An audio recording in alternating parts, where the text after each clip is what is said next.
Olá, hoje o nosso bate-papo é para você, homem, e para você, mulher, que também se preocupa com a saúde do seu marido, do seu pai, do seu filho, dos seus sobrinhos, dos seus enteados, enfim, é o Novembro Azul, claro, a gente precisa falar, precisa esclarecer, precisa se atualizar. Tem informações importantes, tem cirurgia importante que já acontece em Cuiabá, então hoje o nosso convidado é o doutor Fernando Leão Costa, médico urologista. Obrigada, doutor, por ter aceito o nosso convite. Bem-vindo.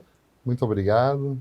Olá, espectadores. É sempre um prazer poder participar de um programa como esse, que tem um grande alcance e leva informação para as famílias. Bom, Novembro Azul, né? A gente estava até conversando um pouquinho antes aqui, se preparando para a entrevista.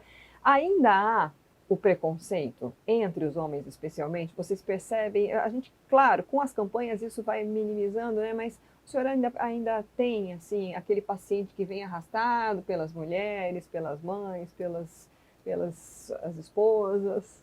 O homem, ele já é mais difícil dele procurar um médico, mas essas campanhas são muito importantes. A gente vem percebendo ao longo dos anos que com as campanhas do Novembro Azul e demais campanhas de saúde do governo, o homem, ele tem procurado mais ajuda médica, ele tem procurado mais precocemente o médico e ele tem aceitado mais a realizar os exames médicos, seja o exame físico, seja os exames laboratoriais. Então, ele está procurando cada vez mais. A partir de que idade o homem deve procurar o médico para fazer um trabalho até de prevenção, na verdade, né? Eu sempre faço uma comparação com a mulher nesse quesito. A mulher, a menina, logo que ela menstrua na adolescência, uma tia, a mãe, alguém da família já leva ela para o ginecologista. Então eu digo, e a partir desse momento, aquela menina, ela passa a acompanhar rotineiramente com o médico. Então eu falo que desde a infância seria muito interessante os pais levarem seus filhos ao pediatra, mas também já começar a ter um contato com o urologista para ele ver que é comum, que é normal, que deve ser feito um segmento da saúde masculina desde o início. Então, dessa forma, ele vai envelhecer, ele vai ganhando idade, vai se conhecendo, vai conhecendo o desenvolvimento do seu corpo e passar aí no urologista passa a ser um ato anual, um ato já de saúde dessa pessoa. Uhum, já fica essa dica aí para as mães, né, a começarem a acostumar os seus filhos. O INCA divulgou no site deles, né, Instituto do Câncer, Nacional do Câncer, que 71.730 novos casos surgiram no Brasil entre 2023 e 2025. E o câncer de próstata é a segunda causa de óbito por câncer nos homens, sendo a primeira o melanoma. A gente sabe que são números, sempre se divulga dados, né? Mas como se preocupar? Existe um sintoma, digamos assim, que seja comum ao câncer de próstata? Que muitos se confunde também com, né, com outras doenças da próstata, né? Queria que o senhor, Uhum. qual seria? Existe esse sintoma? Excelente pergunta. O câncer de próstata, nos seus estágios iniciais, é uma doença silenciosa. Não dá sinal, não dá sintoma. Muitas das vezes, o paciente vai ao urologista, vai ao médico, não por sintomas do câncer de próstata, mas geralmente são sintomas da hiperplasia prostática benigna, que é um crescimento da próstata, da glândula, e que atrapalha, muitas vezes, a micção do homem, o ato de urinar. Então, ele acaba procurando o urologista, o médico, por causa desse crescimento benigno da próstata e muitas vezes acaba encontrando em conjunto um câncer de próstata. Por isso é importante a gente ressaltar que o câncer de próstata, seus estágios iniciais, não dá sinal, não dá sintoma, e por isso a importância de campanhas do Novembro Azul para a gente popularizar a questão do rastreio do câncer de próstata. E esse rastreio é feito através do exame físico e do exame laboratorial, do exame de sangue. Uhum. Então, na verdade, assim, não é necessário que o homem espere ter algum sintoma, né, dependendo da idade, para já procurar e pedir. Ele pode, o homem, né, de repente tem histórico na família, tem uma preocupação, ou não tem uma vida saudável, e chegar no SUS mesmo, olha, eu quero fazer os exames, eu quero fazer. Ele pode fazer isso sem ter sintoma nenhum, é Não isso. só pode, como deve. Uhum. Porque quando o câncer de próstata ele é diagnosticado nos seus estágios iniciais, ele apresenta uma taxa de cura muitas vezes superior a 90%. E agora, quando ele é diagnosticado em fases avançadas, essa taxa de cura cai abaixo dos 20%. Então, a gente tem uma perda muito grande do potencial de cura dessa doença se a gente for esperar ter muitos sinais, ter muitos sintomas para diagnosticá-la. Uhum. Então, a doença que o senhor citou, a hiperplasia, né, benigna de próstata, que faz a pressão, ele tem dificuldade no urinar. Então, isso daí não é para já ficar, porque às vezes ele fica assustado e aí fica com medo, aí não quer ir. E quais são os riscos, por exemplo, desses remédios caseiros que muitas vezes se oferecem? Às vezes o homem nem procura, mas chega uma avó, uma tia, vamos fazer uma garrafada que vai melhorar. Isso é muito comum. Importante a gente salientar que a próstata é uma glândula exclusiva masculina. Uhum. Ela se localiza logo abaixo da bexiga, à frente do reto, que é o canal do cocô, e ela é atravessada pela uretra, que é a parte por onde sai a urina. Uhum. Então, com o crescimento dessa glândula, que acontece com o decorrer da idade, pode haver um estreitamento do canal urinário e uma dificuldade para o paciente urinar. Então, ele vai ter que fazer força para urinar, vai ter perda de potência de jato urinário, vai acordar muitas vezes no meio da noite para urinar. Esses são geralmente sintomas da hiperplasia prostática benigna. Uhum. Agora, o câncer de próstata ele pode estar junto, ele pode se desenvolver concomitantemente essa hiperplasia. Uhum. E muitas vezes quando o paciente ele abandona o tratamento médico, ele não procura, principalmente o tratamento médico, vai atrás da garrafada, Uhum. vai atrás do conselho de alguém, de algum chá caseiro, de alguma coisa, ele muitas vezes ele adia esse diagnóstico do câncer de próstata, ou mesmo da hiperplasia, e isso pode levar a consequências. No câncer de próstata, às vezes uma doença que era curável passa a não ter mais cura, e no caso da hiperplasia prostática benigna, ele pode começar a ter alterações da bexiga que são irreversíveis, e às vezes perder a qualidade da micção. Muitas vezes alguns pacientes podem perder até o rim, podem perder a função da bexiga. Uhum. Bom, eu estou insistindo bastante nos sintomas justamente para mostrar, e eu acho que assim, acho que é importante ter essa consciência de que o câncer, ele no estágio inicial, como o senhor falou, é assintomático, né? Então, a necessidade de realmente buscar o médico. Falando agora de tratamento, né? Eu anunciei no início da entrevista que tem novidades, né? E aqui em Cuiabá são realizadas. Quais são o que tem de novo para tratamento do câncer de próstata, em especial aqui no nosso estado? Quando o paciente ele é diagnosticado com câncer de próstata, o primeiro passo é nós fazermos o estadiamento. O que é isso? A gente saber se a doença, se o câncer está restrito à próstata ou se ele já atingiu outros órgãos, que seria a doença metastática. Quando o câncer de próstata está restrito à próstata, nós temos uma grande possibilidade de cura.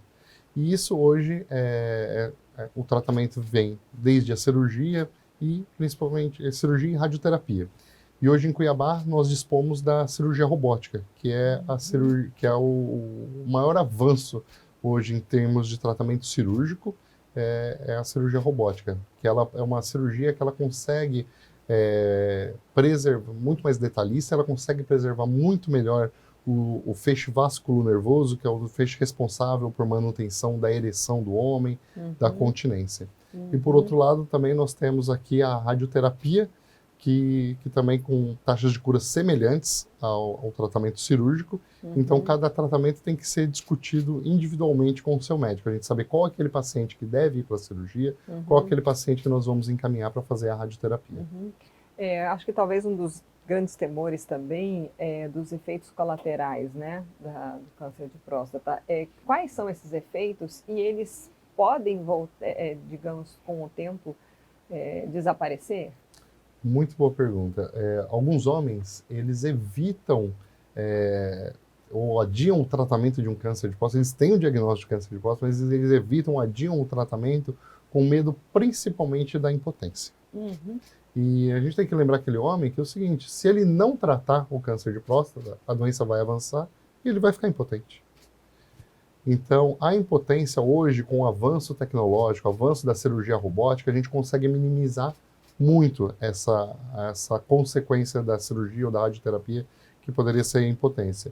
E lembrar que a impotência ou a incontinência, ela também tem tratamento. Se o paciente tiver a sequela do tratamento do câncer de próstata, ficar impotente, ficar incontinente, nós temos tratamento para isso também. E o mais importante é saber que ele está curado do câncer. O câncer, em geral, a gente também se fala muito das metástases, né? Quando não se busca o tratamento, se protela demais. Quais são os tipos de metástase que podem ter no câncer de próstata?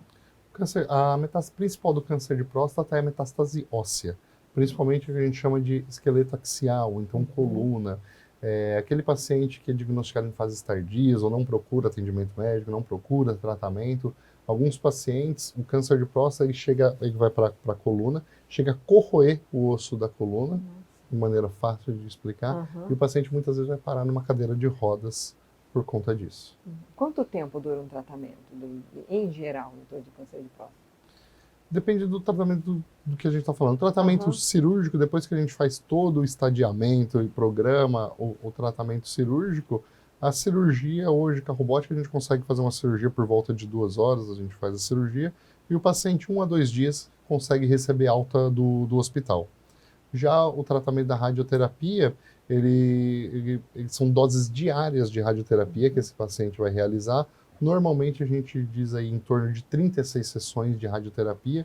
Cada sessão a gente põe em torno de 40 minutos a 1 hora. Tem o tratamento feito de segunda a sexta, descanso final de semana e volta o tratamento até completar as 36 sessões. E aí depois o acompanhamento é por quanto tempo? Para ter certeza que esse câncer não surgiu em outro lugar, enfim, que a gente, né? Em geral, as pessoas ficam preocupadas. Por quanto tempo vou ter que ficar investigando o câncer, né? Eu sempre digo que o paciente que recebe diagnóstico de câncer é muito importante que ele sempre tenha um acompanhamento. No mínimo anual? No início, de 3 em 3 meses. O primeiro ano a gente faz o acompanhamento de 3 em 3 meses, segundo e terceiro ano de 6 em 6 meses, a partir daí, anual.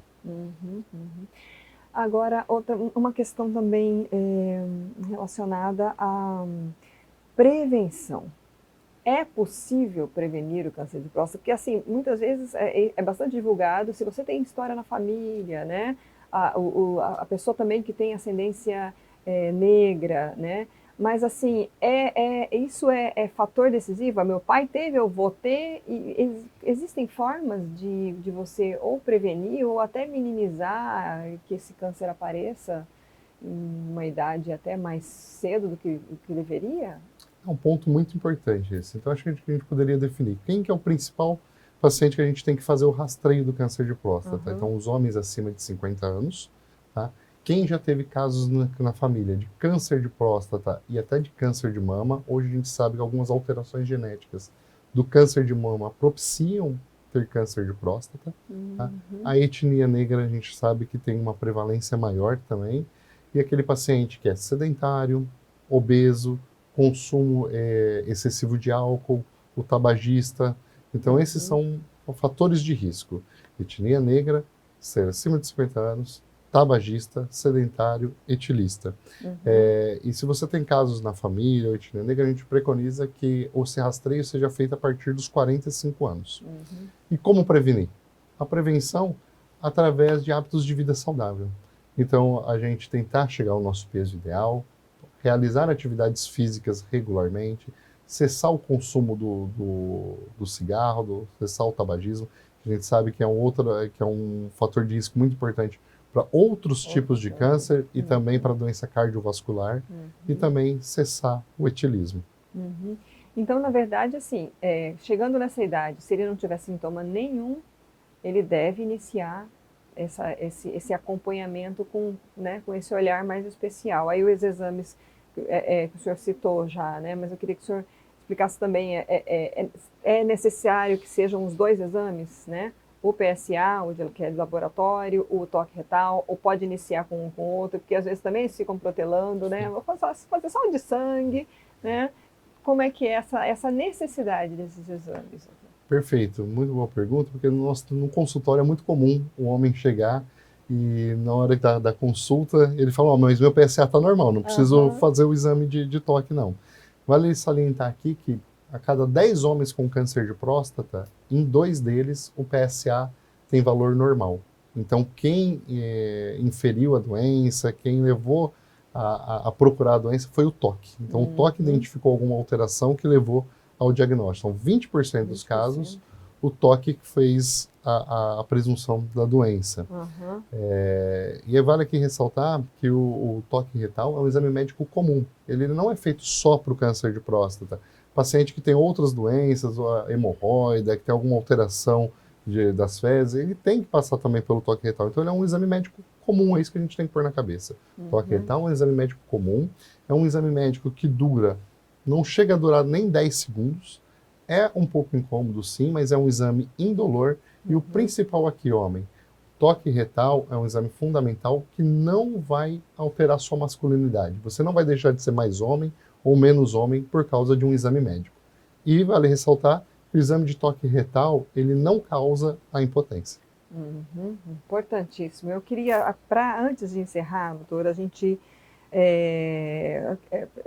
falando aí tecnicamente de uma nota que o Ministério da Saúde emitiu recentemente, a nota técnica 9 de 2023, recomendando aos gestores municipais e estaduais a não fazerem, nesses termos, o não rastreamento, né, populacional do câncer de próstata, não fazer os exames de PSA e o toque para os pacientes assintomáticos. Como é que vocês, urologistas, estão recebendo, né? Porque assim, a gente entrevista todo ano e vocês falam muito do câncer ser silencioso, da importância dessa investigação. Quem quiser pode acessar, está no site do INCA, essa nota. Ela tem algumas justificativas relativas a possíveis riscos, mas assim, e aí orienta os gestores, né, a darem assistência àquele que já tem algum sintoma urinário. Qual a sua visão como médico em relação a isso? Vários urologistas do Brasil, nós estamos nos reunidos, eu faço parte de alguns grupos, e isso foi um assunto nos últimos 15 dias muito, muito comentado. A gente considera até um pouco, talvez, um desserviço de tudo que foi feito ao longo dos anos, que a gente vem fazendo campanha, e essa campanha tem se refletido no homem procurar mais o atendimento médico. Em outros países já se tentou fazer isso, diminuir essa busca ativa, esse rastreio pela doença, e vários desses países já voltaram atrás e voltam a recomendar agora o rastreio do câncer de próstata, tendo em vista que aquele homem que não recebe, às vezes, o rastreio, ele vai ser diagnosticado numa fase que já não proporciona cura, e os custos para a saúde passam a ser muito maiores, a gente tira esse paciente da sociedade devido ao avançar da doença. Então a gente infelizmente vê hoje como até um desserviço à sociedade diante de tudo que foi feito.